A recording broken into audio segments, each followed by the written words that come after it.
بص، انا ما اعرفش انت بتشجع مين، وما اعرفش انت بتميل لمين في الكوره، في عامه، في مصر، في اوروبا، في انجلترا، في فرنسا، في تركيا، في اي حد. بس انا اقول لك، لو انت راجل مشجع لليفربول وحضرت ريمونتادا ليفربول قدام برشلونه، فك.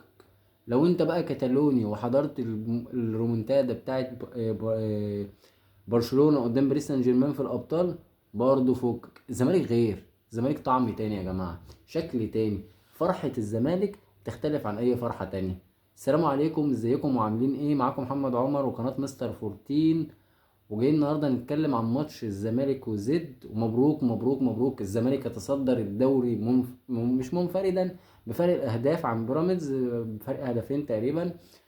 بس اللحظة اللي احنا بنتكلم فيها دي، لو احنا رجعنا شهرين وانا جيت لأي بني ادم عاقل في الكوكب قلت له والله يوم 6 رمضان الزمالك هيبقى متصدر الدوري، والزمالك عنده 11 قضية ايقاف قيد، والزمالك عنده لعيب مغربي اسمه عبد الحميد معالي سابه ومشي، وعنده لعيب جبناه صفقة اسمه احمد الجفاري تونسي كان بتاع عليه موهبة، وجبناه ما ينفعش معانا واتصاب ومشي.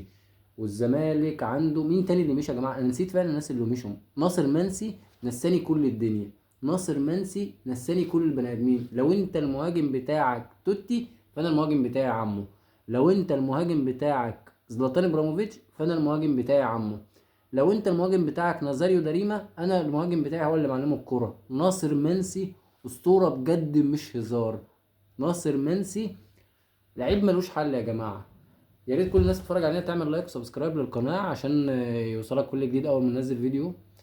مبروك مبروك مبروك، مليون مبروك لكل جمهور الزمالك. ماتش عالمي، مش بس من الزمالك، بأمانة وبصراحة ماتش كبير قوي من الزمالك ومن زيد. بس قبل الماتش أنا حابب أشكر كابتن سيف زاهر. انا راجل ما رحتش الماتش، للاسف ما حضرتش الماتش في الاستاد. بس لفتة طيبة جدا منه ان هو يقول ان هو عايز الجمهور يبقى موجود، ولو الزمالك، وان هو ما عندوش مشكلة انه يطلع من القوطة بتاعت نادي زد لجمهور الزمالك. ففعلا شابوه وشكرا كابتن سيف زاهر. جمهور الزمالك انا مش عارف اقول لكم ايه يا جماعه، بجد انا مش عارف اقول لكم ايه. ملحمه اقسم بالله، الفريق كسبان، الفريق متعادل، جمهور الزمالك واحد، جمهور الزمالك ما بيتغيرش.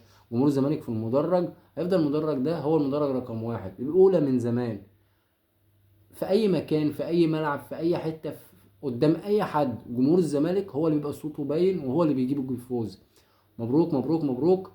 الزمالك عمل ماتش كبير، الزمالك عمل ماتش هايل. عندي شويه تحفظات على كابتن معتمد جمال بس مش وقتها، هنقولها في اخر الفيديو، وهنقيم اللعيبه وهنتكلم في كل حاجه. بس تاني بفكر كل الناس اللي بتتفرج علينا يا ريت تعمل لايك وسبسكرايب، لان هو ده اللي بيساعدنا في ان احنا ننتشر ونوصل لاكتر عدد من الزملكاويه يعني.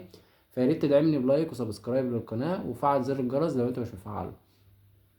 الزمالك بدأ بتشكيل المهدي سليمان، عمر جابر باك يمين، محمد اسماعيل وحسام عبد المجيد في غياب الونش، بنتايج بنتايج باك شمال.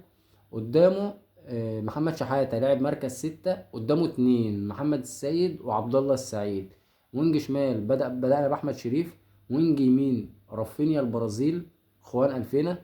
المهاجم نازاريو داريما زي ما قلت لك، زلاتان ابراهيموفيتش، فرانشيسكو توتي. مين تاني لسه؟ مين تاني يا جماعه؟ جابرييل عمر باتستوتا. مهاجم سفاح، مش سفاح بس في الاهداف وهنجيلها، سفاح في ان هو حتى الحاجات اللي كانت عنده مشكله فيها، اللي احنا كزملكاويه مع حبنا وتقديرنا الكامل لناصر منسي كنا بنقول ان ناصر محتاج يعدلها، الحاجات دي يا جماعه اتعدلت. معرفش اتعدلت ولا هي دي النهارده، بس هو النهارده عمل ماتش عالمي. النهارده ناصر منسي عمل ماتش عالمي. النهارده ناصر منسي في الدقيقه 83 ما كانش بيبخل بدقيق بنقطة عرق ان هو يروح يضغط على لعيبة زد عشان ما تطلعش بالكرة مرتاحة، عشان ما تعملش كرة طويلة وتعمل خطورة. المهم نرجع لموضوعنا. الزمالك بدأ اول 10 دقايق حلوة قوي، الزمالك ضاغط، الزمالك بيحاول بيجيب هجمة في التانية في التالتة لغاية ما كورة مع زد عادي، زد بيبني لعب عادي، لقينا محمد السيد طالع من تحت الارض تاكل بباصة للكرة لعبد الله السعيد. عبد الله السعيد من غير ما يفكر قام مديها لناصر منسي. ناصر منسي هي دي الحته بقى اللي انا بقول لك اتعدلت واتحسنت في ناصر منسي. ناصر منسي راجل مهاجم وراجل بيلعب على لقب الهداف وعايز يجيب اهداف، وهو راس ماله اصلا التسجيل. ناصر منسي مش مهاجم حريف، فتجيله الكوره وهو رايح 2 على 2، ان هو يقف وان هو يبص لمصلحه الفريق ويشوف خوان الفينا رايح ويديها له، واخوان الفينا اخيرا الراجل بتعمل تسديده حلوه. مش مهم تيجي جون، اخيرا اخيرا تسديده شكلها حلو. يا ريت ان انت تكون اشتغلت على الفينش زي ما طلبنا منك، ويا ريت ان انت تفضل تشتغل على الفينش. عايزين منك اكتر، وانت لعيب تستاهل ان انت تبقى في مكانه تانية خالص. الزمالك اتقدم بالجون الاول، وابتدى الزمالك ان هو ايه واحده واحده يمشي الماتش ويسيب الريتم شويه عشان اللعيبه ما تقعش بدني، وابتدى سيراميكا يمسك الكوره بس ما كانش فيه خطوره لغايه ما خلص الشوط الاول والدنيا جميله والزمالك متقدم وتمام. بدأ الشوط الثاني بغلطه الكابتن معتمد جمال. الغلطه الاولانيه في غلطه في التشكيل بس هاجلها من وجهه نظري انا. الغلطه اللي بدأت لكابتن معتمد جمال في الشوط الثاني وهي خروج محمد السيد. دلوقتي انت حضرتك خرجت عمر جابر ونزلت محمد ابراهيم، حبيبي تسلم ايدك، ربنا يخليك وما يحرمنا منك. ليه لما تيجي تحب تنزل فتوح تخرج محمد السيد؟ نص ملعب زد نص ملعب قوي ولاعيبه كلهم شباب واعمارهم اصلا 25 و23 و24 سنه. تسيب عبد الله السعيد هو اللي يدافع وتطلع محمد السيد؟ عبد الله السعيد مش قادر، مش هيقدر يدافع. عبد الله السعيد هو محتاج ان انت تدافع وتديله الكرة هو ينقلك، مش هيدافع عبد الله السعيد. وحتى لو هو حاول مش هيقدر يا جماعه. عبد الله السعيد 41 سنه يا كابتن معتمد، عبد الله السعيد 41 سنه، مش هيقدر يجري وياخد الملعب بطوله رايح جاي ورا كباكا ورا الصغير اسمه ايه اللي عندهم في نص الملعب ده، مش فاكر والله. كباكا ومين تاني، محمود صابر. مش هيقدر عبد الله السعيد. عبد الله السعيد ضعف عمر محمود صابر تقريبا. فكان التغيير الافضل بالنسبه لي ان انت لو عايز تنزل احمد فتوح مفيش مشكله، نزل احمد فتوح بس اسحب عبد الله السعيد عشان ما توقعش نص ملعبك بدني. للاسف ده ما حصلش، والكابتن معتمد جمال اختار ان هو يخرج محمد السيد اللي كان عامل ماتش هايل الشوط الاول، شوط كبير بامانه من محمد السيد. فاختار ان هو يخرج محمد السيد وابتدى نص الملعب يتاخد مننا واحده واحده. بس الزمالك كان بيقدر يتنقل ويروح ويعمل هجمات بسبب مهارة عبد الله والفينا واحمد فتوح وبنتايج. محمد شحاته اللي عمل ماتش كبير وخد راجل المباراة ويستاهلها طبعا، بس انا من رأيي في حد تاني يستاهل راجل المباراة ويستاهل رجل الموسم والشهر والسنة في الزمالك. ابتدى زد يمسك كورة وينقل وخطورة وبتاع. الزمالك برضو كان عنده خطورة، كان في كورة لاخوان الفينا ناصر المنسي عملها له الدوا مش عارف جت في العارضة. كان في كورة برضو احمد فتوح الفكره في ان احمد فتوح مش محتاج ان انت تجيله عشان يرقصك. احمد فتوح ممكن بعينيه يرقصك، احمد فتوح بحركه جسمه هيرقصك.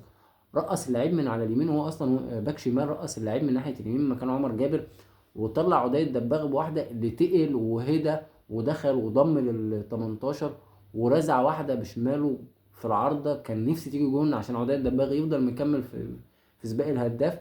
بس الحمد لله خير ومبروك طبعا لكل جمهور الزمالك. عدي ما جابهاش، اتردت علينا احنا بجول، وجول ملعوب فعلا من بيراميدز، من زد اسف. انا عمال اقول بيراميدز عشان الماتش الجاي بيراميدز، ومن دلوقتي عمال افكر في الماتش، فربنا يكون في عين كابتن معتمد يعني. فزد فضل يحاول لغايه ما فعلا نجح رأفت خليل المعار من النادي الاهلي ان هو يسجل هدف التعادل. وهنا انا حسيت ان الماتش خلص وخلاص الدنيا راحت لغايه ما جه الجون اللي اتلغى للزمالك. الجون اللي اتلغى للزمالك انا لغايه دلوقتي شايفه مش تسلل. انا شايف ان الرجل اليمين بتاعه المدافع مغطيه حتى كتف ناصر منسي، يعني مش عارف هي اتحسب تسلل ازاي، وما لحقتش اشوفها في الاعاده. هشوفها برده في اعاده الماتش وهقول لكم يعني في الحلقه بتاعه بكره ولا حاجه. بس انا كنت من اول نظره شايفها مش تسلل، فما ما اتعادتش تاني يعني كذا مره عشان احكم عليها وكده. فبعد الهجمه ديت ما اتحسب التسلل انا قلت خلاص الزمالك عمل اللي عليه ومش هيقدر وحتى كنت هطلع كنت هلوم على ان احنا ضيعنا فرص ما ينفعش انها تضيع. كرة زي كرة محمد السيد ما كانش ينفع انها تضيع. كرة زي عدي هي سوء حظ، كرة زي الفينا هي سوء حظ. بس جون زي ما انا ما قلت ان هو كرة ملعوبة حلوة، بس الجون ده بدأ من عند شيكوبانزا. اللعبة الوحيد اول لعبة لشيكوبانزا لمسها كرة اتاخدت منه بمنتهى السهولة، حتى ما حاولش ان هو يرجع ويضغط ويحاول ويكتف مع اللعيب ويضايقه. اتعرضت واتشاطت وجون وشكرا. وبعد كده برضو في اخر الماتش في كرة لشيكوبانزا كان هيتسبب في ان احنا يجي فينا جون تاني. فيا ريت يا كابتن معتمد ما اشوفش شيكوبانزا تاني في الملعب، او لو هتلعبه في الملعب لعبه في مكان ما يبقاش له اي ادوار دفاعيه. لان هو لعيب عنده مشكله يا جماعه ذهنيه، لعيب عنده مشكله في العقليه.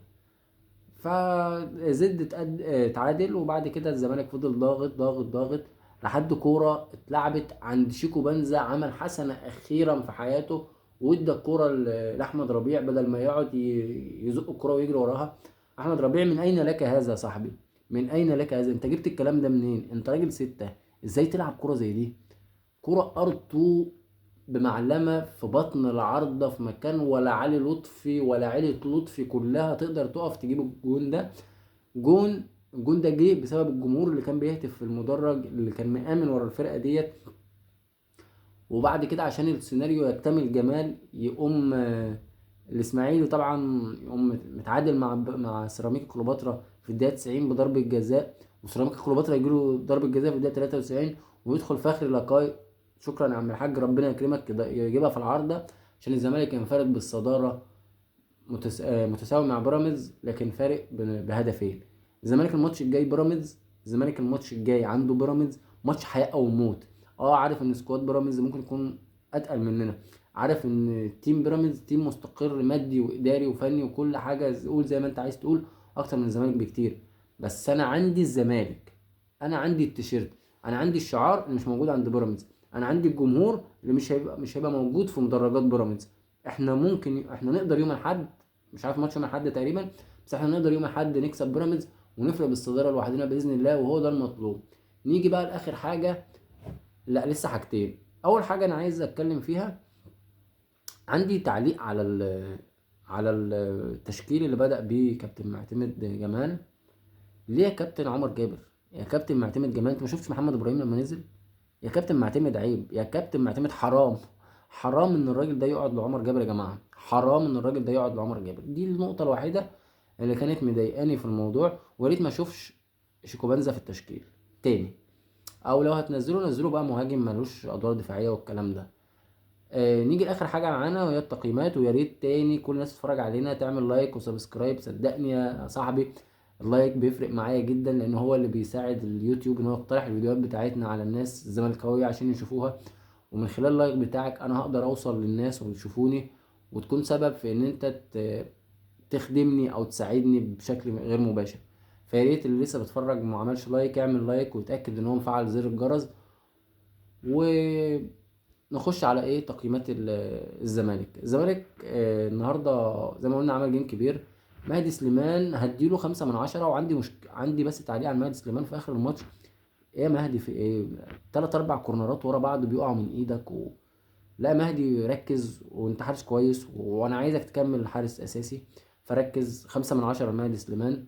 عمر جابر اديله 5/10 برضو، لا عمل حاجة خير ولا عمل حاجة شر. عمر جابر كابتن من كابتن نادي الزمالك، له كل الحب والتقدير والاحترام، لكن مصلحة الزمالك تقتضي ان محمد ابراهيم يبقى باك يمين اساسي للزمالك. محمد اسماعيل 8/10، محمد اسماعيل مدافع هايل هايل. حسام عبد المجيد 8.5/10، حسام عبد المجيد خد كل الكور العالية. محمود بنتايج هديله 8/10، محمود بنتايج عمل ماتش كبير برضه، بس يعاب عليه شوية الحماس الشديد والاندفاع. محمد شحاتة خد مان اوف ذا ماتش، هديله 8.5/10 او 9/10 كمان، بس بالنسبة لي هو مش مان اوف ذا ماتش. مين تاني؟ محمد السيد هديله 8.5/10، عبد الله السعيد هديله 7.5/10، احمد شريف هديله 4/10، الوحيد اللي ما ظهرش، الوحيد اللي ما بانش، الوحيد اللي ما عملش اي حاجة. مين تاني؟ خوان الفينا هديله 9.5/10. عمي وعم عيالي وعم اي حد انا اعرفه ناصر منسي 100/10، مش ناصر منسي اللي هيقيم، ناصر منسي هو اللي يجي يقيمني. شكرا، ويا ريت تعملوا لايك وسبسكرايب للقناه وفعلوا زر الجرس. كان معاكم محمد عمر من قناه مستر 14، ومبروك مبروك لكل جمهور الزمالك، واشوفكم باذن الله بعد ماتش بيراميدز. سلام.